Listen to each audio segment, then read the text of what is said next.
Secret friends, unite!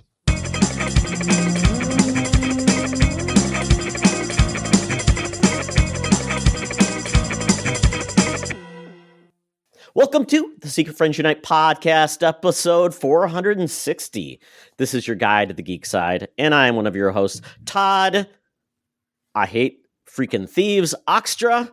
Oh, Todd. Joined by Charlie Carden. Todd was assaulted by the Pony Express. They rode up to his house. I'm going to take your mail. Todd loves to tell that story, man. Yeah, what's going on?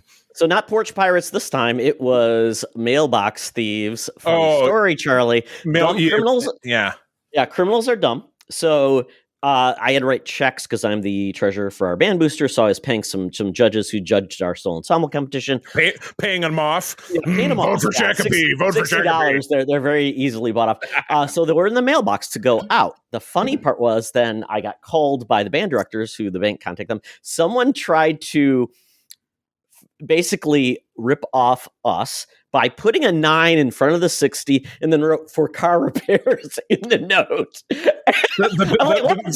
For the band bus. Now you have a street mailbox. Is that how you got nailed? Yeah, it's basically 2 mailboxes on the post. So it's myself and Gotcha. So and they go by. So it was just so funny. So I'm gonna it was your neighbor. Oh, you said they caught the guy or they got him on video. Well, right? they took his photo and they took a picture of the check. So and then he went and tried to do the same thing in another branch. I just think it's funny. So long another story branch short, of the same bank. Oh my god. You know what? You might want to mail your check somewhere else than your mailbox. But other than that, I mean, who writes checks anymore either? Except for me. 2 checks a year. Yeah. Very few, like tax check. But not, I was going to say not even though we have a Dropbox for taxes here in EGR, April still pays it online. Why the hell not? Oh, that's the point. I forgot you could pay them online. Oh, well. I pay most of my bills online anyways. But, long story short, folks, hate those jerks. I wish I had the mail. Is there a superhero called like the Mailman or something? Because there's a newspaper boy squad. Maybe they could take on criminals. Probably a Batman villain who's the, paper cut. Mailor. Mail is a big robot. But anyway, it's great to be here on a sunny day in February. Kind of weird. Yeah, we're getting a warm flap here. But we're doing our thing. But in doing our thing, we'd like to give our love, esteem, and respect to our awesome squad of Secret Friends Unite Patreons. If you visit patreon.com/Secret Friends Unite, you can try out our wares for 7 days for free. I do a show. Got some swaggle called The Facts of Geek Life, where myself and a guest do take on a classic series and a classic season and a handful of episodes, and we have a good time. Todd's been on with me a couple of times. Todd and I do a great show called Spinner Rack, where we break down comics, and we are relaunching a great program that we'll give you more details in time, where we're going to bring back interviews with celebrities and ordinary folk alike. So look for that. That squad, Friends with Benefits, Johnson Dorf, Phoenix Sisters Cosplay, friends of mine, Brendan Myers, Corey and HD, and Matthew Keel. BFF level is Sean, Stella, and Henry Nias, great Nias family out there in the Twin Cities, and my friend Missy Merchant. We are grateful to you and your support. Again, patreon.com/Secret Friends Unite for a free 1-week trial, and check us out. We love it. Good deal. All right, now, doglegging into the 1970s with an issue number of 160 from November of 1978, The Justice League. Oh, everything you've ever wanted, a biplane with 2 dinosaurs. And boy, you got a lot of faces going on here. So the Justice League is not like the JLA. I was thinking of the Justice Society. JSA. Yeah. Okay, so this is the more traditional Justice League, but you got a couple of folks in the middle here, but then you got head bubbles. But it's a side shot. So Justice League is a Superman. Oh, and the Justice Society. Okay, so Justice League, Superman, Flash, Elongated Man, and Hawkman. So a lot of mans, a man's and a Flash. And the Justice Society is Wonder Woman, who's also in the Justice League. I don't know, but Huntress, you know her? Oh, yeah, Earth 2 or 17 or whatever it is. Star Spangled Kid and Dr. Mid Dash Knight, NITE, like Mac tonight. I don't know. Correct. But anyway, yeah. And then there's a handful of other characters fighting. Oh, they look like dinosaur men. Sorry. One is tall, but they all look bipedal. I thought one was Godzilla for a time, but I think they're just lizard men. Like he's standing on a rock. Biplane. Well, you can see his feet. But anyway, we have a bottom. There's a spot at the bottom. It's funny. The 5 looks like it was drawn in. Like somebody said 3, no 5. 5 heroes of yesterday fight a losing battle against a menace of tomorrow. Yesterday, tomorrow, and neither the Justice League nor the Justice Society can rescue them. So they painted the picture of the 2 teams they mentioned, but then we have what looks like Space Ghost, Two Gun Kid, somebody threw up a flag and put it on, and then Kazar. So, I can answer that question because Charlie at the top says a star-studded special featuring there we go. Hex, Enemy Ace, Viking Prince, Black Pirate, and Miss Liberty. I believe that's Enemy Ace in the biplane. Oh, I was going to say because that's 5 characters, but so is he shooting at his friends? Oh no, he's shooting, and you see that one of the dinosaurs got hit, but the guy with the rapier sword has it pulled back. So, yeah, what an odyssey! You should see if that one's on DC Unlimited. So it's 44 pages and it's all new for 50 cents, folks. Yeah, I mean that is what's a better deal? That's a value. And this was in definitely in Marvel's 70s. I won't say it's a heyday, but certainly something that I'm more familiar with. So that's fantastic. And if it's available on DC Unlimited, we're way overdue for doing one of those segments where we pick 5. We'll look to do that in April, I think. I think the appropriate time because we have a great idea. Ideas of some content we're going to do, I especially like with it. some of the big movies coming out. But anyway, speaking of big movies coming out, we are now only 10 days away from the release that will catapult our senior news correspondent or her heirs or her avatar, I don't know, played by Dakota Johnson, to massive stardom out of the Spumco. We're talking about Madam Webb. She, once again, our senior news correspondent at 124 years young, down at the corner of Hollywood and Vine, bringing you all the latest scoops without the shot of poop. It's Madam Webb's Rumors and News. Let's do it. Now it's time for Madam Webb's Rumors and News. Take it away, boys. Thank you, Madam Webb. Madam Webb, I was just in Vegas, and let me tell you, there are limitless opportunities for merchandising for Madam Webb. I mean, the amount of slot machines they could, have with you, it could be Madam Webb's loose slots. It could be would be one of the games. There were restaurants all over the place. I'm not touching Madam Webb's loose slots. It was a bad grab. There's restaurant endorsement deals. I mean, there could be the Gruel are us. You could have all your Gruel recipes. You could be there in like a chef's hat. And then when Madam Webb, the movie comes out, then you can get I can imagine all of those fake performers that you take pictures with. They could get us a uniform review, and somebody could be you and make some money on the slide. This could be an enormous opportunity. So we will hear more about that when we bring you our spoiler cast of Madam Webb a couple weeks from now. No, that's not next weekend, but it'll be very soon because it does come out on the 14th. So, all right. Well, some sad news in the world of geek. We lost just a few days ago. The irreplaceable Carl Weathers passed away peacefully in his sleep, as I said, on Feb 1, leaving a huge dent in pop culture. Best known, I think, by a generation prior to ours as Apollo Creed in the first 3 Rocky films and very briefly in the fourth one. But then moving on to be a co-star in Predator. People remember him, obviously, from his role in Happy Gilmore, which I'm sure this article will illustrate. He suffered a terrible injury to his back, which he was in pain for several years, one of the articles I read about him. But most recently, back in 2019, breaking into the world of Star Wars as charismatic magistrate Grief Karga, who we saw in all 3 seasons of that show. So, passed away in his sleep. Oh, and let's not forget Action Jackson. Oh, or Hurricane Smith. Yeah, from 1992. We can talk about all of these roles. Yeah. Okay. Yeah. Let's run it down. Yeah. So Carl Weathers, you looked at the guy, and he actually played football, a big dude, and Sylvester Stallone did a really heartfelt message actually on Instagram. If you watch it, really good, talking about how he found him and he auditioned for the part. But he always looked timeless. Like he didn't age. The dude Right. was amazing. Always looked like he was in shape. So, but yeah, some of the other roles, and we can go through these really quick. Oh yeah, A movie called Hurricane Smith, and the tagline was, "He's bringing his thunder down under." So I guess Australia with Yaphet Kotto. Ooh, oh, that's the next movie. Oh, gotcha. Yeah, next movie, Bucktown and Friday Foster, a blaxploitation from the 1970s. I love it. Yeah. Oh my God! Yeah, Happy Gilmore, as I had mentioned in it. I don't think this. I don't know. Bermuda Depths. Yeah. It was a my God. TV movie collaboration between Rankin Bass.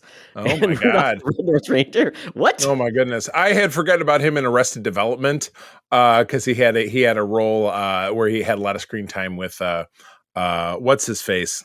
His picture right here on the screen. Am I drawing a blank on the actor's Tony? name? What's his name? Yes. David Cross. Yeah. David Cross. Exactly. Yeah. The Mandalorian, obviously we were discussing that. Predator in 1987, we talked about that. And then, the Rocky films 1 through 4.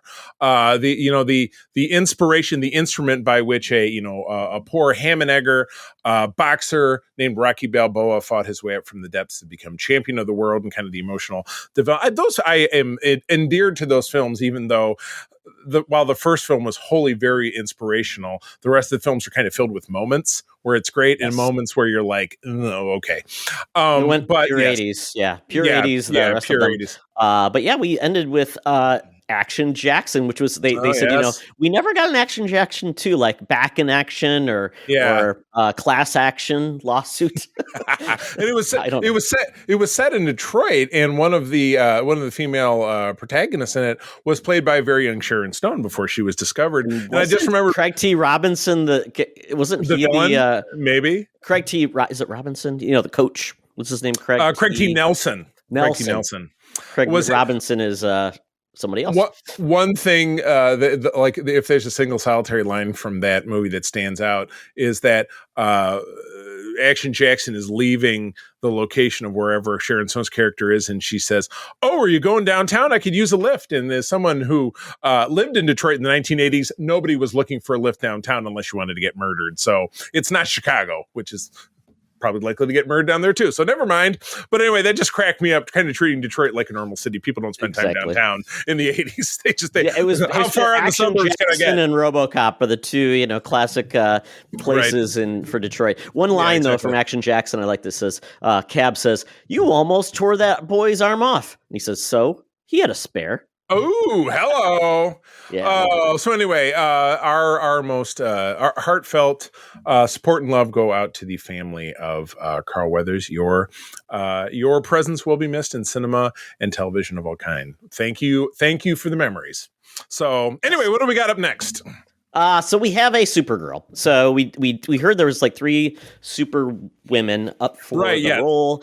We really bungled that one last time because it's like so and so. When you read it backwards, I'm like, no, that's not. We would get the middle one right no matter what because the names were out of order from the picture. Yeah, exactly. But that's okay. We now have one, so it's very easy to get it right, which is Millie Alcock, who played the young Rhaenyra for only half the first season, and then she basically brought in the adult version of her. She was fantastic, and absolutely. So she is going to be in. She's going to be Supergirl, Carrie Danvers, and apparently she may make an appearance in Superman Legacy before she shows up in the Supergirl very good. Woman of Tomorrow. She has not been a ton of movies. I think she's only been in one movie, and then she's been in some TV series. Yeah, and I'm trying to figure out how old she is. She's young. Your story, speaking of Australians, reminds me of Jess Bush, who plays Christine Chappell on Strange New Worlds. That role is her first role outside of her native Australia. So it's like a very much a virtually unknown. And again, Millie, while she's had obviously the breakthrough role in Hot D, House of Dragons, does not have otherwise a global career. But this will be a role she will forever be known by. There's no doubt about it. You don't get to be a super anything without people always saying, hey, he was Superman. He was blah, blah, blah. Yeah. Even if you only get one movie. I mean, people have made their career. Brandon Routh has had a great career after one movie. Right. He was literally an unknown. She's 23, so she's young. So this is great. So she could potentially have this career for a long time if it works out. She Right. enjoys the role and can do different projects within it, pop in and out. But I think this Right. could be great. And I know one of the biggest pushbacks on the Superman Legacy project is they've announced a ton of people in this film.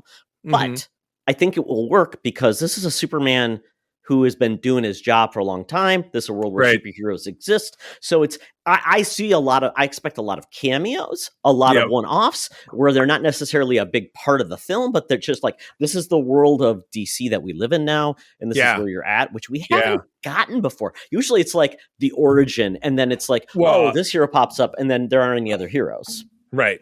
Well, or just jammed in like what we saw with the DCEU in, the last 10, 15, almost 15 years gone by, is that they're just trying to, we can do what Marvel does and jam it on up and try to create everything for here's an origin, with the exception of Affleck as Batman, which they jumped him forward and he was a little bit more Dark Knight Returns, Correct. which one of the few things that actually worked and very few. So and it's a shame he never got to be his own Batman by himself and do his own thing.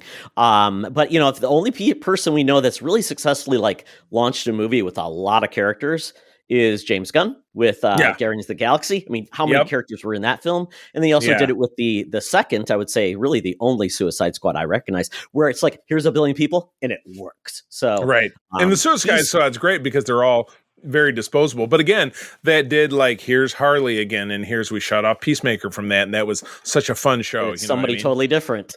Yeah, exactly. My gosh. There's Deadshot. It's not Will Smith anymore. It's like, okay. Oh God, thank God. Oh my goodness. So that should be fun. So no director announced. So I'm going to guess this is a project that's 3 to 4 years out. Is my vibe. It could be. I mean, it depends. I forgot the timeline, and James Gunn announces stuff almost. I guess it's the anniversary of like everything going forward with James Gunn. So very cool. And the fact that James Gunn wouldn't have cast her unless if he wasn't going to use her, I think for for his movie would make sense. Awesome. I love it. Good deal. Cool. All right, moving on. We got a pair of trailers for the next story, the next couple of stories. And I don't know about you, but I'm trying to remember the Tarantino film, the World War II film with Brad Pitt from about 10. Inglourious Bastards, yeah, exactly. And that was a weird one for me because again, it just decided like, hey, we're on an alt Earth and these people are going to murder Hitler, and it was definitely out there. Where with this, what we're seeing here, we have a first trailer for Guy Ritchie's The Ministry of Ungentlemanly Warfare, which seems like a combination between Inglourious Bastards and by name The League of Extraordinary Gentlemen, the movie that made Sean Connery retire. It didn't kill Sean Connery, thankfully. No, he continued to live, but without worry. He was like, you know what, F this, F everything, I'm out. Todd, it's so sad. As I bring this up, there's an ad for Manscaped playing. Oh man.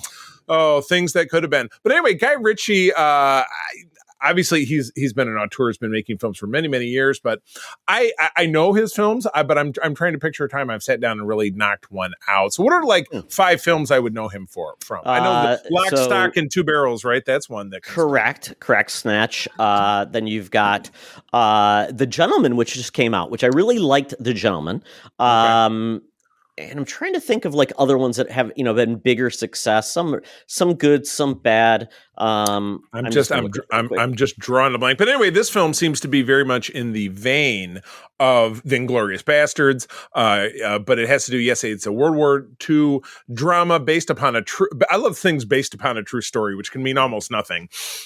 Based upon a secret rogue group fighting the Nazis by any means necessary. So that's the ungentlemanly warfare. Is like, hey, I'm gonna shoot this guy in the nuts when he's sleeping or whatever it is, not great stuff. But Henry Cavill being the lead actor, and Alan Ritchson I saw was cast too as we were watching. Because April and I were watching this trailer before I got in. I'm like, that big bow hunk must be Alan Ritchson because he was in the shadows in the background. I'm like, that's my reacher. Oh my God, it's fantastic. Have you gotten through Reacher, by the way? I know that not second season yet. No, baby. I really need to get into it. As they call it, those are dad shows. So they say you kill somebody and you have no remorse, or there's no exactly. consequence. Yeah. That's what they call a dad show. Yeah, I guess. This reunites. Oh, here you go. Reunites Richie and Cavill, who previously were teamed up for 2015's Man from U.N.C.L.E. They showed a clip from it with that guy, the canceled guy, who was the other star of that movie. I'm like, he's the cannibal guy or whatever. Who was that? Who was he? He was the Lone Ranger. He was the Lone Ranger. Yep. His name is Arm and Hammer. Arm and Hammer. Yeah, that's how canceled he is. We couldn't even come up with his name. But also starring Eliza Gonzalez, very pretty lady, Alex Pettifer, Hero finds Tiffin. I'm guessing there's a relation. Babs Olasawana, basically the doctor from Strange New Worlds, whose last name I can't pronounce. And Henry Golding, Snake Eyes himself, and Carrie Elways. This sounds great. So this is in production. Is this the movie's coming out very soon? Oh, right. Yeah. April 19. Yeah, I saw a trailer for the movie I saw today. It was in there too. Oh, gotcha. Yeah. Very good. Yeah. And I would say Guy Ritchie, definitely the first two movies, Lock, Stock, and Snatch would be great. Lock, Stock, and Snatch. Should you make them that horrible King Arthur movie? Skip that. Oh God. He did the Aladdin live action, which I forgot he did that. So I would say stick to The Gentleman with Matthew McConaughey. That was a really cool movie. And then the first two movies he made. The rest are kind of a mixed bag. And he was married to Madonna too. That, which is also a very mixed bag. Michigan's own Madonna from Bay City, Michigan, same as my dear old mama. Charlie, she's our mixed bag. Oh, yeah, exactly. Yeah, she may be a bitch, but she's my bitch. That's what I used to say about my ex-wife. Oh, no, I didn't say that out loud. Yeah. Okay, so moving on. Okay. No, go ahead. I was going to say that it kind of reminds me of like this is a real world version of Kingsman, like the King's Man. So this one's more of like a realistic kind of Dirty Dozen version of that, even though it's way over the top. Right. All right, moving on.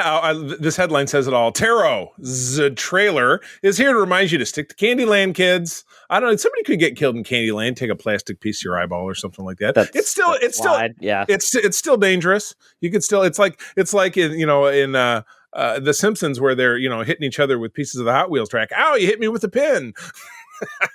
But anyway, this is we're getting a release by Sony of a horror movie coming out in May. We were watching this trailer, and I said to April at the end of it, coming out in May, perfect horror film season. But really, I think we've learned that any time is a great time for a horror film, because it's fun and you're at the movie. So monsters don't take a week off, or a season. Yeah, exactly. They don't hibernate.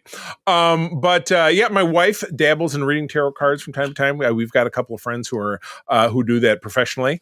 So that's definitely in my wheelhouse. Beware any sinister party game pilfered from a dusty hiding place by smirking teens who couldn't be less concerned with following rules, because rules are uncool. Everybody knows that, to protect them from supernatural harm. So this trailer basically gives us this young lady and her friend group, one of whom is Jacob Batalon, who is Ned from the Spider-Man films. This young lady snags a tarot deck that doesn't belong to her and starts reading the cards, and everybody gets a death card, but it turns into Final Destination because, as you see in a montage as we go through the trailer, somebody gets killed by a ladder, somebody gets killed in a gang of hangman, what are some of the other ones? I'm drawing a blank. They mentioned off all of like the cards they pulled, like the magician, the hangman, all those. Right, things. somebody gets killed by a creepy musician. Everybody who got magician, not musician. It's not Blue Oyster Cult. Magician. So essentially, you've got like all these boogeymen from the cards, which I think is cool. And then anybody who got the card, that's how they'll die. So, but I love the fact that, like, of course, where did they find the deck of cards? In somebody's abandoned house in the attic. Like, these look good. Yeah, those would be fine. Hey, well, it's like, if you're that hard up, what does a tarot deck cost? $20? I mean, now you can get like tarot cards with like the Cabbage Patch Kids on them. I mean, they make them for everybody. I would love a tarot deck with the Garbage Pail Kids on them. You think we can make that happen? Even better. They could be fantastic. There's a Kickstarter for you. But tarot joins recent films like Talk to Me, Ouija, Origin of Evil, and the Hulu In the Dark episode Uncanny Annie. And cult classics like Witchboard, which you were talking about. Called it Switchboard first. You called it Switchboard, which I'm like, because you were talking about Tawny Katane, who was, in the White Snake Here I Go Again video, but I'm like, was she in a movie starring in that one? I say, was she in just, it was the 1930s. She was like, oh, we're switching the switchboard. Brr, brr, brr. Yeah. Yeah, Call, you'll die from it. Yeah. And Yeah. apparently they're even making a remake of Witchboard. Oh, wow.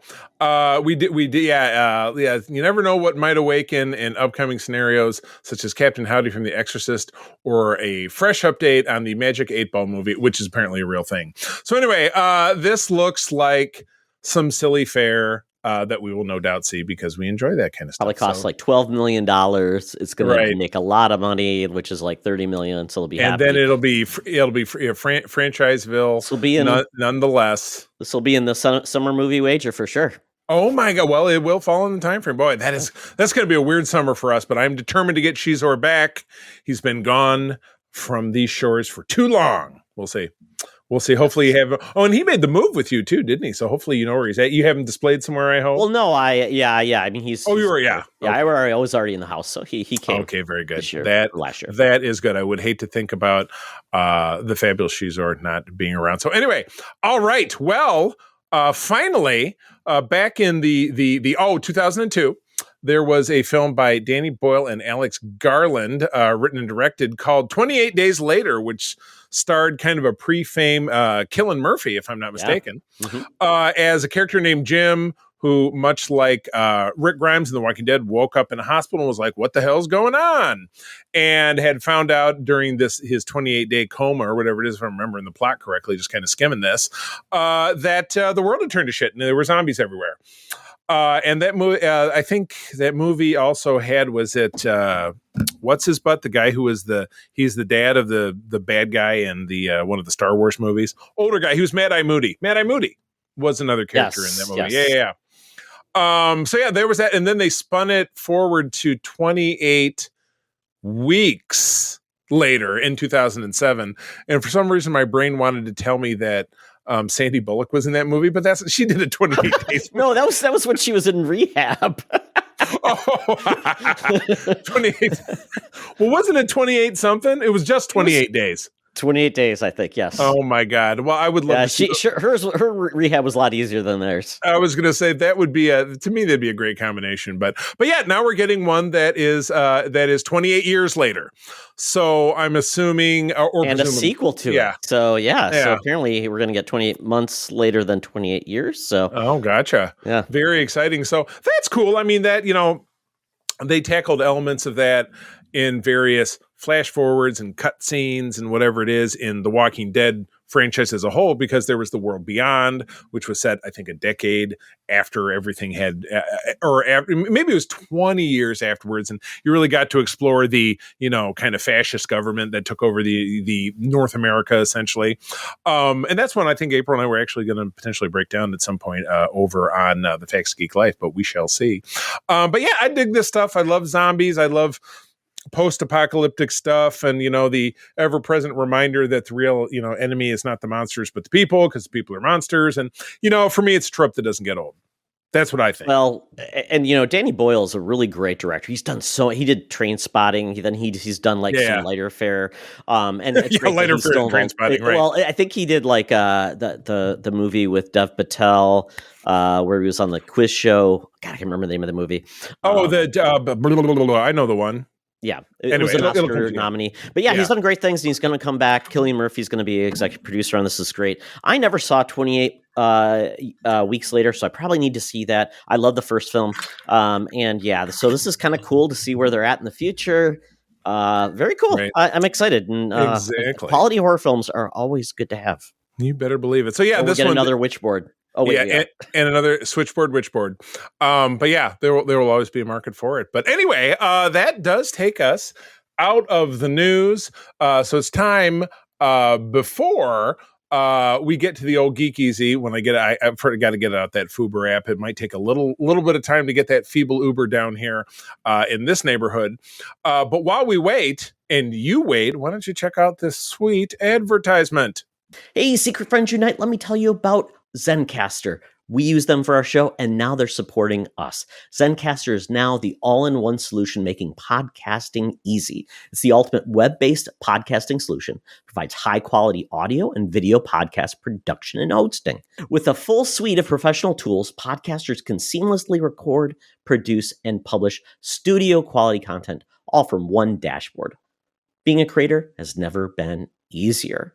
And we chose Zencastr because of the ease of use, high quality output, and it makes it super easy for our guests to come on. We had multiple solutions we tried before, and Zencastr has just been the best fit for us. Why Zencastr? It's now super easy to record a podcast with Zencastr. Log in using your browser and start recording a high-quality podcast right away. Record studio-quality sounds and up to 4K video with your guests. Feel a sense of zen knowing Zencastr's multi-layered backups ensure you always have your recordings in the highest quality, even if the connection is unstable. Have you ever worried what you sound like? Zencastr's post-production process makes you sound buttery smooth. It automatically removes those ums and ahs in your recording. It removes those awkward pauses in conversation too. Set the right podcast loudness and levels while reducing background noise with the click of a button.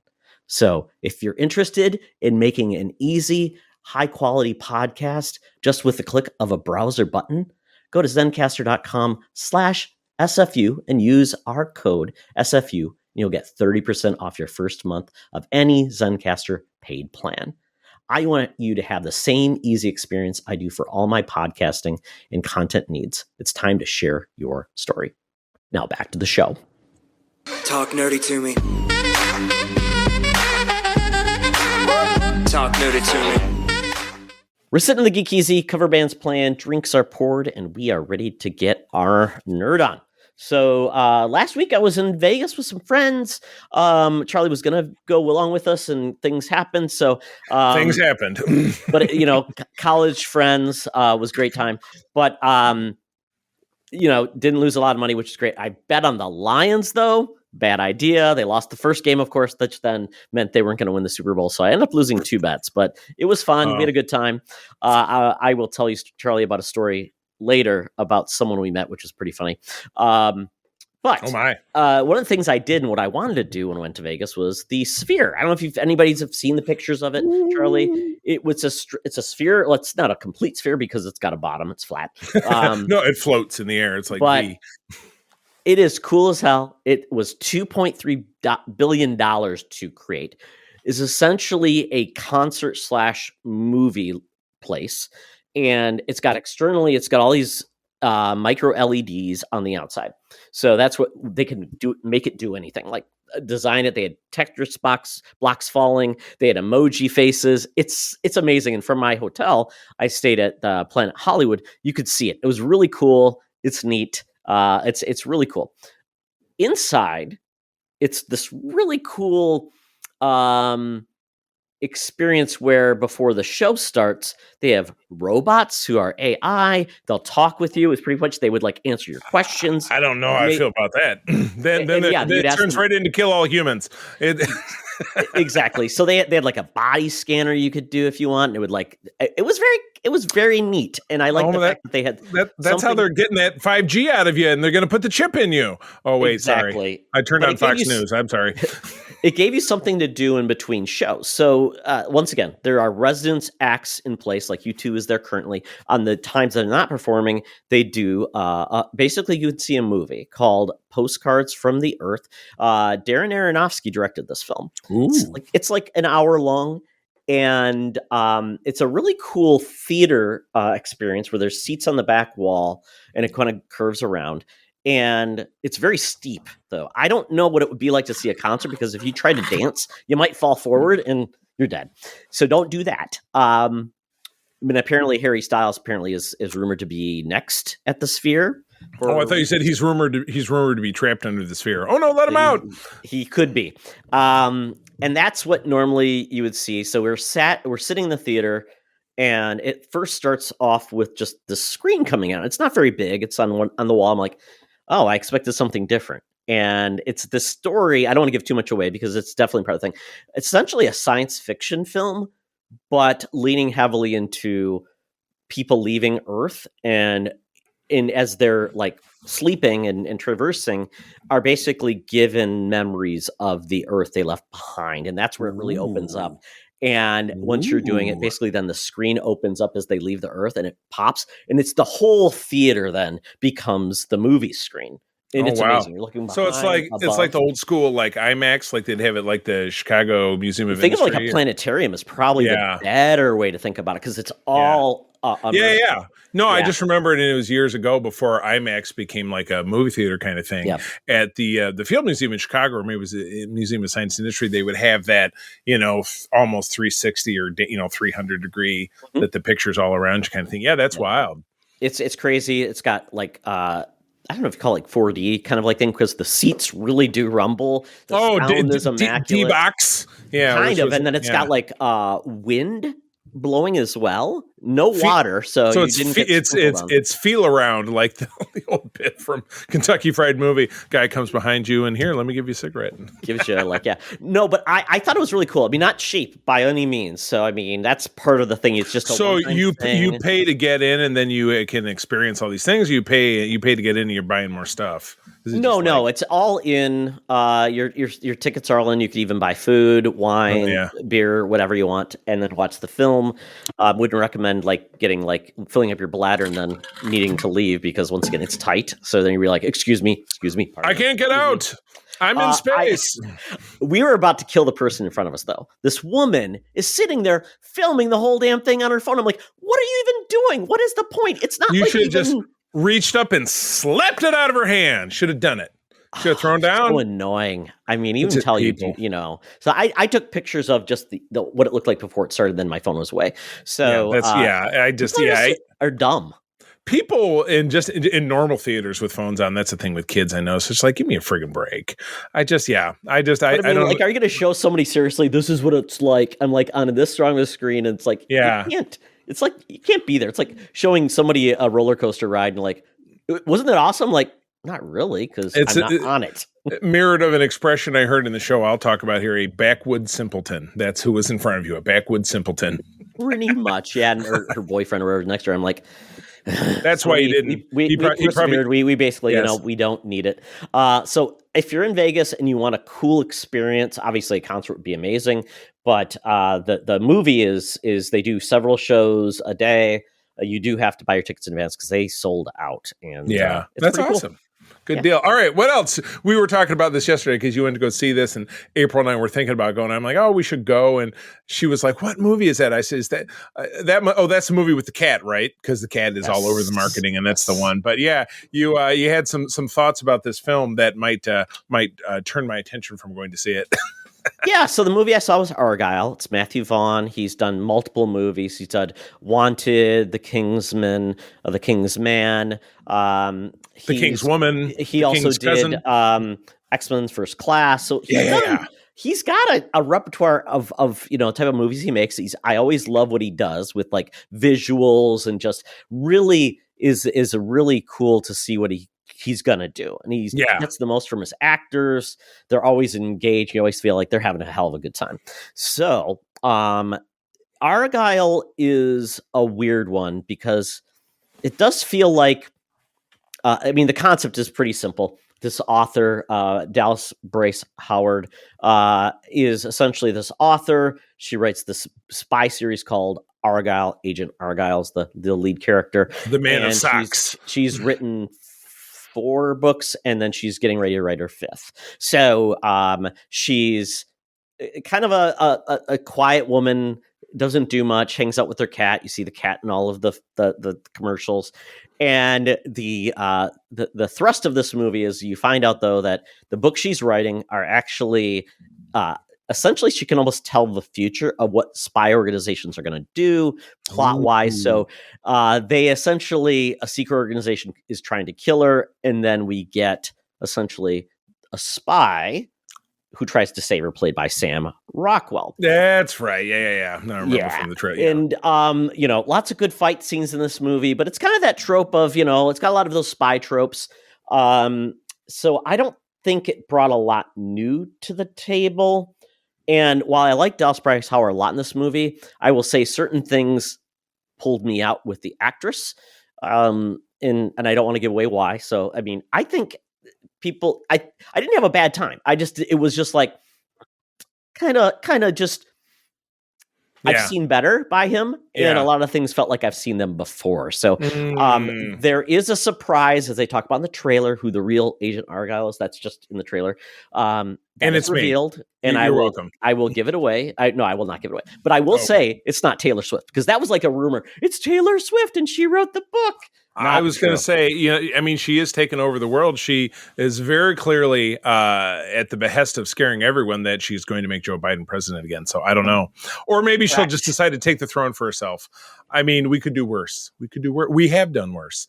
Guys, don't take on the Swifties. You won't win. I mean, anybody who's going to do it, just it's a fool's errand, and you're definitely going to be on that errand. You can't fight City Hall. So I would say if you want something to do, just have a good time. I think it's got a lot of cool moments, which is neat. And there is an end credit scene, which is just like right after. I mean, it's like you don't have to stay very long. You'll get it. And it does tie into certain things as well. So your mileage may vary. You may love it. It's the best thing in the world. Exactly. But I thought it was just okay. Yeah. Well, one thing. Okay. Yeah, one thing I thought was not okay is we did a 1-2 punch seeing movies, and this was last weekend. Is I think on Thursday night we went to go see the new Statham film, The Beekeeper, where he in fact keeps bees, but he is also a rogue top secret killer guy whose arch nemesis is Josh Hutcherson. Really? Yeah. Yep. Josh. The Josh. And is it really Josh, though? He's playing himself? Yes, it was just him. He was really like Andy Samberg in Self-Reliance, which I talked about a couple weeks ago. But hey, not a great film. And April and I said, we would do this for bad trip to the movies with the Cardins, but it would mean that we would have to watch again and take notes. And that's no joy target. But the next night we decided to go again. We saw American Fiction, which is a new film starring Jeffrey Wright. And you also have Diana Wright, Tracy Ellis Ross. There you go. And then also, Candy Alexander, a throwback to Living Single, was the love interest. Yeah, Wasn't she in News Radio? No. I'm thinking of Kim Alexander. Yeah, Candy Alexander was in News Radio. The one that I'm thinking of, her first name is Kim. I thought her last name was Alexander. But at any rate, and then you have Sterling K. Brown with his shirt off a lot. So ladies, enjoy. But yeah, it is a great tale of a writer who's down on his luck. That he goes from LA back to his hometown of Boston, spends some time with his sister, and she dies suddenly. And the story unfolds from there, and it brings in his estranged brother who lives on the other side of the country back in the fold.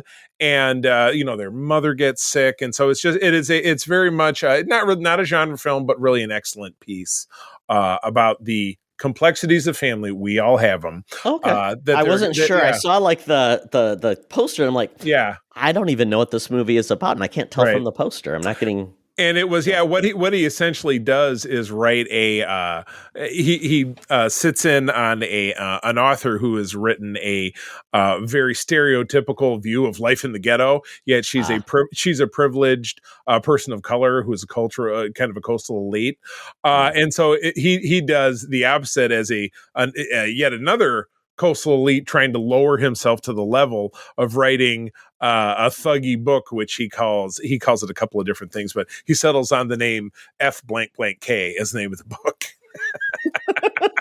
Nice. But no, it's a great flick. I would highly recommend it again. Okay. It's very heartfelt, but great. But yeah, back home on the small screen, at the behest of our friends Tamara and Jay. Tamara is my oldest friend. She lives in the neighborhood here. We went to middle school together. She said, I have enjoyed the works of Danny McBride. And I'm like, I've enjoyed it at times too, but long time ago, and these programs are all over on HBO Max that I'm going to talk about, and I'll do kind of slapshot here. The Righteous Gemstones, which has John Goodman and Danny and Adam Devine, and then the sister. So the Adam Devine and Danny and this woman are the children of of John Goodman's character, and they're all evangelical preachers and obvious scammers because they live this crazy opulent lifestyle. Mega church. And, yeah, mega church, exactly. So, and it's all of Danny McBride's stuff is basically set in South Carolina. It's kind of the, just like the M. Night Shyamalan films, all being set in Pennsylvania. But that show is 3 seasons with the 4th coming back. We moved on to watch Vice Principals, which is the show that preceded that. Again, Danny McBride. But Walter Goggins was his co-star. Walter did then go on to also be in the Gemstones. He plays the uncle or basically the brother of the late wife of John Goodman's character, where Wally and Danny McBride are competing vice principals, and they have to team up. And it's only 2 seasons, but it's a complete story. 2 seasons of, I think, 8 or 9 episodes each. So we finished both those, and they're just knee slappers. Danny McBride is very much you get him or you don't. And I'm not going to say he's good. I'm not going to say he's bad, but I dig it. But we just started again, and I've watched good portions of this show, but we were just watching the first episode right before he came down here of Eastbound and Down, which was his show maybe 10 or 15 years ago, where he plays a washed up major league pitcher. And Danny McBride's characters, while they all seem very interrelated, they go from the most obnoxious possible, which would be Eastbound and Down, the Kenny Powers character, to Neil Gamby, who is this character in Vice Principals, who's still pretty annoying, but really just not such a bad guy.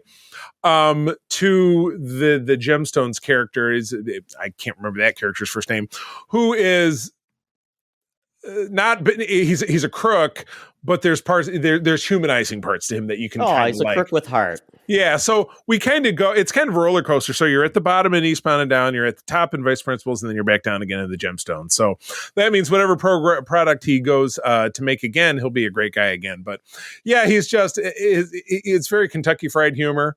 And he's very vulgar and tons of great catchphrases. And I really very enjoyable. And again, like most modern cable shows in particular, they're 8, 9, 10 episodes. So you can just knock that out. No big deal, but they're fun. I was having fun watching them. Yeah. Did you ever see his first film that got him a lot of attention? The Foot Fist Way, where he's basically he's a karate instructor, and he's kind of like not very good, full of himself. That one is also on Max, and then Tamara wants me to watch Arizona, which is a movie he made in 2018. And that's on Hulu. Hulu was on the Fritz last night, so I wanted to watch it. Oh, you look at his filmography; it's crazy. He was in Hot Rod. I read his Super Bad. Yeah, I read his wiki, and he's a dude who's always hustling. He was a executive producer of those most recent Halloween films. Yeah, it's weird. Weird, I know. So anyway, again, Max, I would recommend all 3 of those shows. They're a ton of fun. So anyway, all right. Well, that takes us out of the Geek Easy.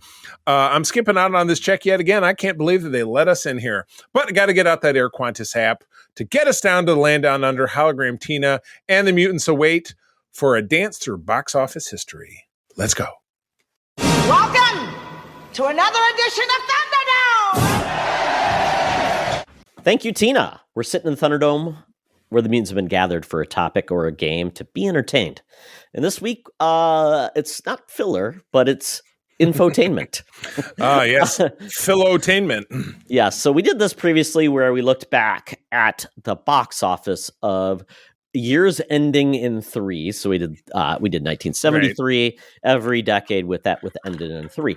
We're doing that with the 4. So we're going to start off with 1974, go up till 2014, just every decade. And the reason we do this, because we both love box office and just the landscape of business. The math. We love the math. Gives you a little feel of like what movies were like, what was popular, and kind of the flavor of kind of like how things have changed in people's taste. It also kind of shows you like the size of movies and how they've changed over time. So the way it's going to work, we'll go through the top 20 of each decade with a number, and we'll go from there, make observations, and if you have thoughts on this, let us know. Yes, I'll please. take 1974. All right. And then Charlie will do 1984, and we'll go on so far. We're going to start with number 20, Death Wish, the first film in the series, came out in July, made $22 million. And you'll find out, folks, just how many people went to the movies. So essentially, movie tickets average about $2. So we had close to 11 million people seeing films. If you think about that today, if we average like $12 a film. I mean, Yeah. thinking about that, that would have been, huge. I mean, you're talking almost 5x that number that we came in. So we go to Chinatown, Oscar-winning film, made $23 million with Jack Nicholson. Thunderbolt and Lightfoot, was that a Burt Reynolds film? Why not? Works for me. That made $25 million. Then this is a weird one. Go for it. Oregon and I Zunkunft. It's a documentary. That's not the origin of the Swedish Chef? No, it made $25 million. And then we get to 16. The Great Gatsby, I believe this might have been the first adaptation, but this is the Robert Redford version that probably everybody saw it in high school because you had to. It made $26 million. Texas Chainsaw Massacre. Big deal. New Line was the distributor. I think that's a lie because I don't think New Line actually existed. Or maybe it was the studio that actually started this. But, talk about a movie that maybe cost probably like $100,000 max. Made $26 million. Big deal. Independent film at the time. Dirty Mary, Crazy Larry? I remember that. That sounds like lyrics from a Springsteen song. Yeah. Oh, Dirty Mary. Yeah, then Freebie and the Bean, a movie that I heard is actually not bad. Is that porn? Free the Bean? No, not $30 million. Then this is the crazy one. Benji. A series about a dog who has animal adventures. I don't know how Benji was like the biggest thing in the 70s. I never understood why. I never watched a Benji movie. I could care less. I don't like animal movies. Well, I mean, I like animals, but not animal movies. But $32 million, roughly. Wow. Then we get to Murder on the Orient Express. This is you skipped her. Yep. You skipped Herbie Rides Again. Come on now. Yes, Disney. This is kind of like the bad time for Disney because Herbie Rides Again. 2 movies in the top 10, top 20. Yeah, it's not so bad. But okay. Yeah, well, I mean, aren't Benji and both Herbie both? I don't know. Benji, I think, is like Paramount or something like that. Oh, It doesn't give us the studio, at least for that one. Herbie Rides Again, $31 million. I believe that was the second Herbie film. Maybe there was Herbie Goes to Mexico was 3. Mm-hmm. I don't know. Murder on the Orient Express. This is a Christie classic with Albert Finney, I believe, played Poirot in this. Made $35 million. The Longest Yard. This is a Burt Reynolds film about football. Was remade by Adam Sandler in the 90s. Made $43 million. The Life and Times of Grizzly Adams. Yes, that was a movie. I only know it as a TV series. Well, it obviously spun in whatever direction. That was a favorite of my dad's. I know for a fact. Yeah. I used to watch that as a kid because it was the only thing on. Yeah, $45 million. Oh my gosh. Okay, Airport, 1975, not Airplane. Well, it was clearly what spun off an Airplane, but it was the same. This kind is of one thing. of those disaster films. 70s disaster films were huge. Oh, totally. Yeah, because you'll see it. There's a couple more coming up. That was $48 million by Universal. Godfather Part 2, Paramount Pictures. I mean, we talk about the movie that has a sequel that's potentially even better than the first. That's that film. Totally. Made $57 million, and that made it in only 3 weeks because it launched in December. That's wild. Then we get to Earthquake. Yes, again, more disaster film. That made $79 million. Nice. Young Frankenstein. Wow, this is even better. Mel Brooks classic. In 3 weeks, it made $86 million for a comedy. I love it. Holy crap. Well, it's spinning off of when we get all the way up to number 1. You kind of see where it's coming from. But anyway. Exactly. That's amazing that Mel Brooks had quite a year, but we'll talk about that. The Trial of Billy Jack. Now, these Billy Jack films, they're kind of like a guy who comes to town. He knows Kung Fu, beats up people, and saves the town. This is like I love it. With the A-Team. Yeah, there's a whole series of Billy Jack films, which I've never seen any of them. $89 million. Nice. Yeah, Towering Inferno. Once again, another disaster movie. Yeah, exactly. With it's like the Love Boat cast where it's got everybody. Ernest Borgnine's probably in it. Shelley. They're in like, this is the tallest building in the world, and now it's the lower part of it is on fire. And wasn't this remade in recent years? I feel like. Oh, I'm sure it was. Yeah. This made $116 million. So if you think about it, probably would be like over $1.2 billion. That's wild. So. It was the Avengers of its time. Correct. It was the end game. We've got all your favorite people, like really old version of Mickey Rooney. Yay! Thanos was at the bottom, blasting it with the exactly. Infinity Gauntlet. Then we end up with number 1, which is just crazy again. Blazing Saddles, Mel Brooks. Greatest comedy of all time, in my humble $120 opinion. million. I mean, his two films made $250 million. And that's, like I said, if you think about it, that's like over $2 billion in today's budget. Imagine It's that. so incredibly crazy. Like I said, definitely my favorite all time comedy film. All right, let's move on to the summer of '84. Well, the year of '84. Yeah, regale me, Charlie, with all this fun. What's that now? Regale me. Yes, I will indeed. Oh my God. Number 20 is a movie I watched last week. The first Breakin'. Oh, breakdancing movie that was so popular they turned around and made a sequel within 4 months. Two movies that came out in 1984, and I'm What about all the assuming CGI? I assume if we scroll down, what's crazy is that film number 21, if we went the opposite direction, was The Terminator, little independent film that could. Holy cow, yeah. But as we move forward, Bachelor Party, the Tom Hanks film, is at number 19, bringing in almost $40 million. Red Dawn, another low budget kids take on the commies flick, also right around 40 mil. Revenge of the Nerds, a very problematic film in today's society, but one that really dominated our childhood, was number 17. Gray Stroke, The Legend of Tarzan. Not stroke, Charlie. Yeah. No gray stroking. Oh, yes. Well, yeah, when you get to our age.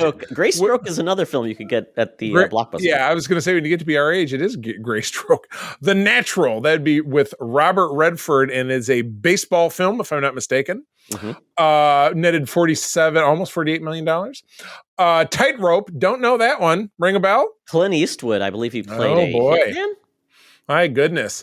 Grand Canyon, The Hidden Secret, I'm imagining. It's a documentary. And a doco, yeah. Boy, pulled in 52.8 mil. Never heard of it. Tom Hanks and Daryl Hannah gave us Splash at number 12, bringing in... Senior Hanks. Yeah, 62 million. Terms of Endearment, I think we watched this one not that long ago. Big tearjerker, and it was Deborah Winger and... Shirley MacLaine, thank you very much. Romance. Oh, excuse me. Now we're into the top 10. Purple Rain, with your own local legend there in the Twin Cities, Mr. Prince, and more money. Oh yeah, amazing. Clocking in at $75 million. My goodness, 66. 66. Yeah, gotcha. Yeah. Number 9 is Romancing the Stone, a favorite of my mother's. That would be Kathleen Turner, Michael Douglas. Yeah, exactly correct. Great flick. Number 8, my favorite Star Trek film was Star Trek 3, directed by Leonard Nimoy from Paramount Pictures, clocking in at over $76 million. And then our remaining 7 films are all 80s classics. Footloose at number 7 with a flat 80 million in box office. Police Academy, the first one, 81 million. The Karate Kid at number 5 with over $90 million.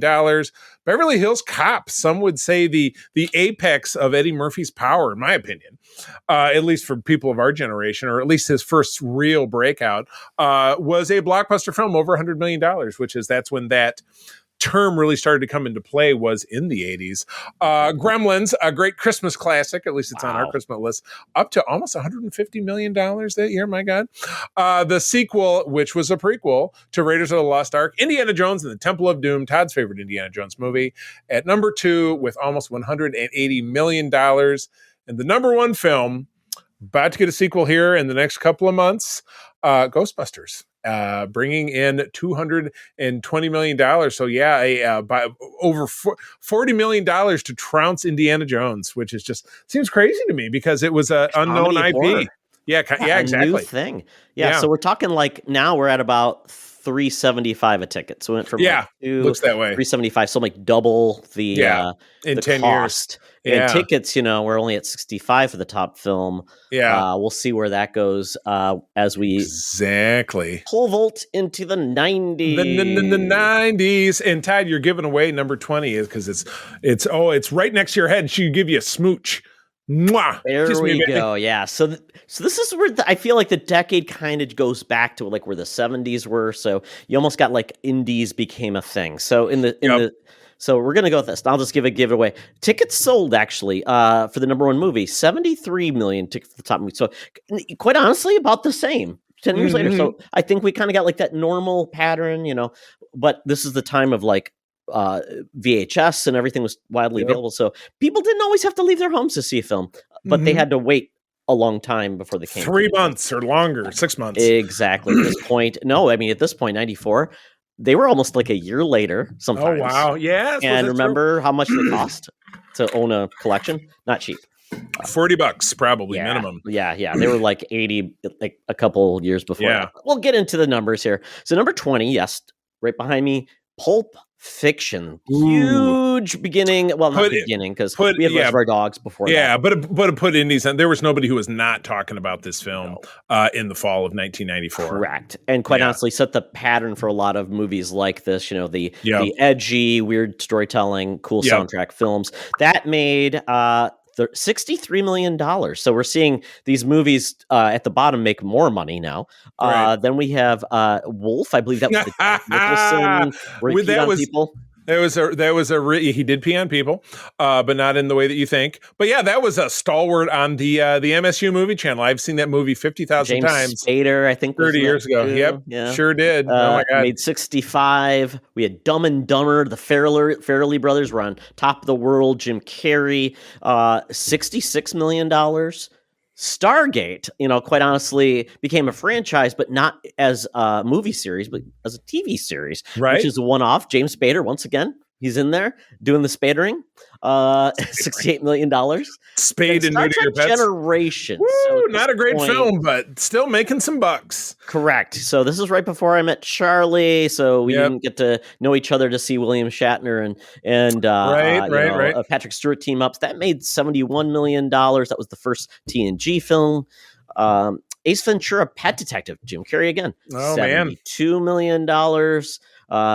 Philadelphia. Tom Hanks, this is his first real, I would say, serious role. Right. He won an Oscar for it. Also, blinking on the other person. Denzel Washington was also Denzel. Yeah. Yep. So that made $76 million. Schindler's List. This is really the turn for Steven Spielberg doing more serious films as well. That made $89 million. The Client, I think that was a John Grissom movie with Sandra Bullock, maybe. No. I think that wasn't that Jodie Foster? The Client. I'm drawing a blank. It's getting mixed in my head. I can't remember. Because if you look at the link to it, I don't see who actually stars. I think the one I think you're thinking of was a couple years later, and it was the Pelican Brief or the it was the one where the Southern town, Kiefer Sutherland and his buddy were the rednecks. McConaughey was in it. Anyway, yeah. So it's one of those Grissom novels that made $92 million. Mrs. Doubtfire, Ron Williams, $96 million. Interview with the Vampire. This is Tom Cruise starting to do more, introspective acting stuff, like over the top stuff, right. That made $100 million. Maverick, that was a remake of the TV series with Mel Gibson, so random. Foster. To be a blockbuster film, that's crazy to me. Yeah, The Mask. Once again, Jim Carrey is three on films. fire. Yeah, three films in the top 20. A comic book property. Cameron Diaz's first, big performance. Right, $18 million. Then Speed. We talk about Sandra Bullock being the bus that couldn't slow down. Yeah, and Johnny. Mnemonic, not Johnny. Keanu. Yeah, it was really his first appearance as a action lead. Right, big time. Yeah, made $121 million. Then we get into Clear and Present Danger, which I believe is Tom Clancy, Harrison Ford. Is this Harrison Ford's first appearance? No, maybe his second. Because Hunt for October was Alec Baldwin. He stopped being. I feel like there was one early in between those two, but I could be wrong. Patriot Games, all those Clear and Present Danger. Maybe this. Yeah, I think Patriot Games was in like 92 or something. Yeah. So $122 million. Wow, the Flintstones. Oh, and again, John Goodman and Rick Moranis, right at kind of the twilight before his retirement. Exactly. Yeah. And was it Rosie O'Donnell? Rosie O'Onnell and Elizabeth Perkins. Yeah, and crazy. How did that movie make $130 million? Nobody knows. Loved it. It was because the B-52 is doing the music. Apparently, the Santa Claus, big for Tim the Toolman Taylor, $137 million. I was thinking about this because that and Generations came out right around the same time. So yeah. True Lies. Arnold was kind of this is pure Arnold time. Teaming up with Jim Cameron, great movie. Kind of kicked off the whole oh, I'm your husband, I'm secretly a spy, or I'm your of wife course. and I'm secretly a spy. That's like every movie these days. Right. And that made $146 million. And it's crazy. You get to like the top two. Forrest Gump, Oscar winner, Tom Hanks, once again. All-time favorites. What a classic film. Tom Hanks in two of the biggest films of the year, almost $300 million. So like double what True Lies did. Mm-hmm. And then we get to The Lion King, which, obviously that's like the prestige of Disney's animation. Right. And that only made $2 million more than Forrest Gump, which is crazy. Wow. Because kids' movies destroy Oscar films these days. Yeah, exactly. Yeah, so definitely a turn of the time. All right, well, we're leaving the 20th century behind, and we are taking ourselves into 2004. So let's see how 10 years changes the landscape. So prior to this, we had a remake of Ocean's 11, which was the Rat Pack flick about a heisting in the 60s. Now we have Ocean's 12. Oh, and again, I forgot about that. Yeah, these films are it's Clooney and Matt Damon. Who else? And just Bernie Mac, but who God Elliot Gould plays like the old guy. Yeah, exactly. Yeah. So anyway, that was number 20 with $107 million. The Grudge, which was your girl. I was going to say Sarah Jessica Parker. Buffy, who was Sarah Michelle Gellar. Mm-hmm. Whoops, very different. Then that was a remake of, I believe, a Japanese horror film, if I'm not mistaken. You had The Village, which was an M. Night Shyamalan film with Bryce Dallas Howard, who you saw. I thought that was one of his best films. I actually. Oh yeah, I loved it. Really cool. Yeah. Dodgeball, which is a dumb movie classic of all time, a true underdog, coming in at 17. Fahrenheit 9/11 from our own Michael Moore from Flint, Michigan. A documentary. Yeah. I know. Yeah. Wow. Kind of crazy. Van Helsing, absolute garbage. Oh, God. Starring Hugh Jackman. Oh my God. The Jack. This was I got that movie. Yeah. This was the era where CGI was really tilting very heavily into any of these genre films or even anything associated. All those Dracula babies got killed. Yeah. Bad stuff. 50 First Dates, which was Adam Sandler and Drew Barrymore. Yep. Speaking of CGI and the very famous, hey, look, there's a minivan. Oh no, there's a plane flying overhead. It would be Troy, which was starring Brad Pitt and I think Eric Bana, if I'm not mistaken. Yeah, I think that was what was his name? The director. Not Wesley Snipes. Yes, Wesley Snipes. You got it. Yes. Oh, I have no idea. Will Smith, soldiers on an iRobot, where he's got to fight some robots, and he makes it all about him. So iRobot. $144 million. So this is before the Wild Wild West, or was it after? No, after. Wild Wild West was 98, 99. Okay, so this is really where Will Smith, his star is kind of starting to come down. He's kind of starting big box office. Yeah, exactly correct. National Treasure franchise started this year. Did you forget the Polar Express? Oh, how could I? Yes. I've only seen it 50,000 times because my kids loved it. Tom The Hanks Dead Eyes, yes, everybody. exactly. A completely CGI film based on a film of Chris Van Allsburg, resident of East Grand Rapids, where I live, and the film is set in Grand Rapids that's where the kid lives. That they take him away, and that Herpelsheimer store, that was the store right downtown. So it was a very Herpelsheimer store. Yeah. That doesn't even sound real. That was, honest to God, it was right. It's now the Grand Rapids Police Department Central Station. So all the Herpelsheimer ghosts have to get busted by the cops. Bring in the Ghostbusters. National Treasure, as I said, bring Nicolas Cage kicking off a franchise, which then turned into a television series, which is on one of the netlets. A Shark's Tale. Again, Will Smith, he's still working. Yeah. A lot of this is a fair that I ended up seeing with my kids when they were young that I don't have great memories of because I saw it 50 times. Sequel to Meet the Parents, Meet the Fockers, which I don't remember being great, but again, clearly commanded some bucks, $162 million at the box office. The Bourne Supremacy was the second Bourne film. So. My wife loved these movies, so I know that I saw this not too long ago. So that's Matt Damon as a memory erased super spy.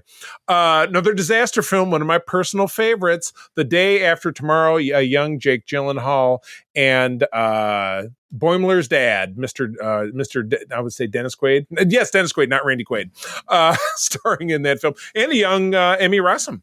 from Shameless, I believe was the female lead in that. So Harry Potter, this is Harry Potter 1, 2, 3, 4. Harry Potter and the Prisoner of Azkaban. Yeah, this is where it kind of went dark. People really like this one. Tilting more in that direction. My favorite Pixar film is number 4. That is The Incredibles, which was basically your animated version of the Fantastic Four, and also set kind of in the 1960s and gave us gave us a lot of fun tropes, but tropes turned on their ear. Craig T. Nelson, remember the name you couldn't remember earlier? Craig T. Nelson was the main dude, and Jason Lee was the villain. Yeah, exactly. And $251 million. So, Pixar. I mean, they were just they could print money at that time. $250,000. A film that I've seen exactly once, and we're going to keep it that way, is The Passion of the Christ. I can even scarcely recall anything I've ever seen that's more Jim gruesome. Caviezel and Mel Gibson. Yes. Both a little bit weirdos these days. Yes. Yeah. Absolutely correct. But you know what? It was huge. And I saw it in the theater with my ex-wife. She $70 million. That's insane. Yeah. Well, I mean, again, you're getting the Jesus-y crowd on that one. Of those people have money. Look at the gemstones. now that's where all that money is going. The only Spider-Man movie of the Raimi Spider-Man films that you can watch is Spider-Man 2 at number 2. Clocking it at almost $375 million. $3 million more than The Passion of the Christ. That's crazy. Wow. You'll take Spider-Man over Jesus, but just barely. And then another sequel at the top and an animated film by DreamWorks, Shrek 2 at Mike 4. Myers, wow. when the Austin Powers money stopped, the Shrek money started. We did, and then that movie stopped when we got the Love Guru, and he's never been heard from since. Oh, so that gets us into the aughts. So that's like $5. That's you're looking at close to like $5. Yeah, this is more like $6 a ticket. Yep. The previous one I didn't mention, it was like more like $5. So you don't see like huge gaps in like cost and once again 71 million tickets sold for the top movie. So once again we're still in the same ballpark. So essentially we're kind of cruise along as a steady state of where movies are at. So then now we get to 2014. So I'll give you 10 years ago. Yes, correct. So think about this: the top grossing film in 2014. And I'll just give you the ticket number. We'll get to what the movie is later. But it only had 40 million tickets. So 30 million less tickets sold 10 years later. That's insane. Wow. DVD marketplace, all this stuff. I think this is when Netflix was streaming more and you could watch movies that way. And so we think about that. So I will say this: tickets are getting closer to $10 a piece. So which is we where we're living doubled these days, the cost again. So so I'll start with number 20, Ride Along. I believe Ride Along was that Tracy Morgan? Could be. I don't know. Did you click on it? Does it go anywhere? If you click on it, sometimes it gives you something like a poster. Kevin Hart and Ice Cube. Hart. That'd be one of his first films then. Probably so. Yeah. There you go. That movie made $134 million. So comedy in the top 20 making 130. We're seeing the money increase, but the tickets have declined quite a bit. I mean, we're talking like half the tickets once again. So let's see. Neighbors. I believe this was this a lot of these movies. Seth Rogen and Rose Byrne, and very young. What's his butt? Zac Efron. After the High School Musical, that's right. 150 million. So comedies big. Also, something that's big is YA movies. Oh, you bet. Divergent. $150 million there. Yeah. We go to Gone Girl with Ben Affleck. I believe it was one of his directing. I believe so. Directing films, so he does very well with that. $166 million. How to Train Your Dragon 2, a series that's still very successful today. Yeah. Apparently, they're going to build a new land in a Universal Studios for that. Wow. $177 million. Interstellar, movie, renowned for being to see it in the theater, a science fiction film with some heart. $182 million. Then we get to Teenage Mutant Ninja Turtles, and I believe this is like the Michael Bay. They looked like they were on roids, which it wasn't a bad film. with Megan Fox. I thought it was passable. Megan Fox and Will I was to say Will Ferrell. Who's the other Will? They all look like turtle versions of John Cena. But $191 million. 22 Jump Street, another comedy with Jonah Hill and Channing Tatum. $191 million. So we're getting there. And then we got the Godzilla. Now this is the new Godzilla with the one that spawned the Monarch. Bryan Cranston and also So this is more like they're trying to take it serious, but it's still a big film. That made $200 million. And Charlie, I remember when I think I texted you after I saw this film, Amazing Spider-Man 2. I'm like, kill it now. I was super fired up to see this because we had a group of friends, and our mutual friend Michelle Jesperson was one of that group that we saw the number 3 movie, which is one of my favorite films in genre, and then went to go see this, just absolutely fired up that it was going to be the bomb, and it was a bomb of a certain kind. A box office bomb. Amazing Spider-Man 2, $202 million. Yeah, not exactly what they were looking for. Right. We move on to Dawn of the Planet of the Apes. This is the sequel. I guess the latest. No, this is the first one. This was the first one. Yeah, this is the with latest James Franco. Latest version, which now they're going to do a sequel again to. Very successful, critically acclaimed, $208 million. Right. Big Hero 6, fun fact about this film. This is actually the first Disney Marvel animated thing, because Big Hero 6 was a Marvel property. Disney animated it and made $211 million. Great film, great animation. Even had the Stan Lee cameo. Yeah, Loved exactly. Then we get to the Hobbit films. This is the Battle of... Which one is this? The Battle of the Five Armies. So I believe this is the last film. Thank God. Not great films by much. Yeah, that they should not have done that. That made $220 million. Then one of our favorites, X-Men: Days of Future Past, coming off of First Class. We were lived at Matthew Vaughn did not direct this. Bryan Singer came back for it. Big crossover. Made $233 million. So that's kind of when X-Men went off the rails again after that film. Yeah, this was the pinnacle, and X-Men is something that we're planning to jump on as we get a little closer to Deadpool. Exactly. Yeah. Maleficent. This was the Disney trying to do live action things with the original take on a bad guy, making them not so bad. $241 million. Transformers: Age of Extinction. This is when they brought in the Dinobots. It was kind of like the last gasp, and then last night was horrible. It died. I never saw this film, didn't need to, because I knew it was going to be bad. $245 million. God. Then we get to the Lego movie, the surprise movie. Nobody thought how this movie would be made. It was going to be horrible. And then it made everybody happy. Everything is awesome with this movie. Charlie. Absolute class. My kids absolutely. My late son Parker, this was probably one of his favorite films. It's very special to me. I remember taking Logan to this. We loved it. Yeah. Was it President Business? President Business. Yeah, Will Ferrell, and it was with, of course, the Wonderful World of Chris Pratt, which his success continues on as we go down this list. He was only in one movie at a time back then. Yes. Then we get to Captain America: The Winter Soldier. Wow, talk about it was my favorite until we got to Endgame. This was my number 1 Marvel film. This would still be up there for me. I mean, it's probably my top 3. I mean, it's a wonderful film. $259 million. The Hunger Games: Mockingjay, which was the second film. Could be. Those films just really nosedive for me. The first one I thought was cool because YA was. Wait, you didn't want to see the Hunger Games again? Yeah. Oh, I certainly did not see the most recent one. But I did not either. Yeah, to me, they became very generic afterwards. But again, to each their own. But I saw them all, but I was like, I couldn't tell you anything that happened beyond the first film. I did like the whole series, but I had no interest in seeing the prequel. $323 million for that. That became a big thing. So obviously that's why they're bringing it back, because they like money. Yeah. Then number 1, 2014, Guardians of the Galaxy. We just talked about James Gunn. 10 years ago, he really came in his own. Knew. Yeah. No, I remember we were talking about Nobody likes the Guardians of the Galaxy. Nobody's read their comics except for the minor people. Now look at these iconic characters that are in theme parks, and I mean, they knows who they are. They teed up 5 years, 6 years of success in Marvel, that they said Marvel blank, and people went, okay. Remember the SNL sketch where Marvel can do anything. This office chair, has a movie. This was back when Marvel could do no wrong. This was before the Inhumans.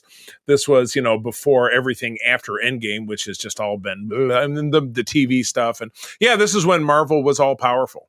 Because this film just destroyed everything. But again, only $333 million. So this was before $1 billion movies was the thing. But boy, we were getting close. And Marvel was Marvel were the ones that did it. Though no, Avatar was in 2009. That was $1 billion movie. But again, this is clearly domestic gross. So not worldwide. This is all domestic because you do get over the I can't remember what the first $1 billion Marvel movie was. No, I'm not sure either. But what a wild ride. 50 years of movies and all the way from documentaries and, Burt. Crap, next year we hit it and I'll be 50. And the year Crazy, after that, Charlie. And the year after that, I'll be 50. Yeah, exactly. It's all boy. Coming. Okay. Oh, my goodness. Hopefully everybody enjoyed this. This is just a nice look back, once again, history of the kind of the movie industry and how things have changed. But with that, I hope you enjoy it. If we're going to do, once again, we're going to do TV, probably comics, and some other things of those times. I think we did toys as well, so we'll do that. Probably so. Look back, because collectibles are always fun. Absolutely correct. Well, cool. Well, hey, with that is the end of the program, friends. As always, thank you for joining us. Todd, where do people find you out there? They find me on Threads at Toxtra and at Secret Friends Unite. There's dots in between, so look for those. And then on Twitter at Toxtra, at Secret Friends U. Best way to get a hold of us is always those places, typically through DMs. And also check out our website, secretfriendsunite.com. And also if you want to email us, secretfriendsunite@gmail.com. Well, yes, let's bring back that mailbag. I'd like that. Yeah, we're going to start plugging that. A lot of those same places are also places you can find me. I'm C3 Carpenter on Instagram and Threads. Just go ahead and spell it out. But primarily, my big love is the USS Grand Petoskey. That is the chapter of the International Star Trek Fan Club that my wife and I run right here in West Michigan. We're the biggest, one of the biggest chapters in the world.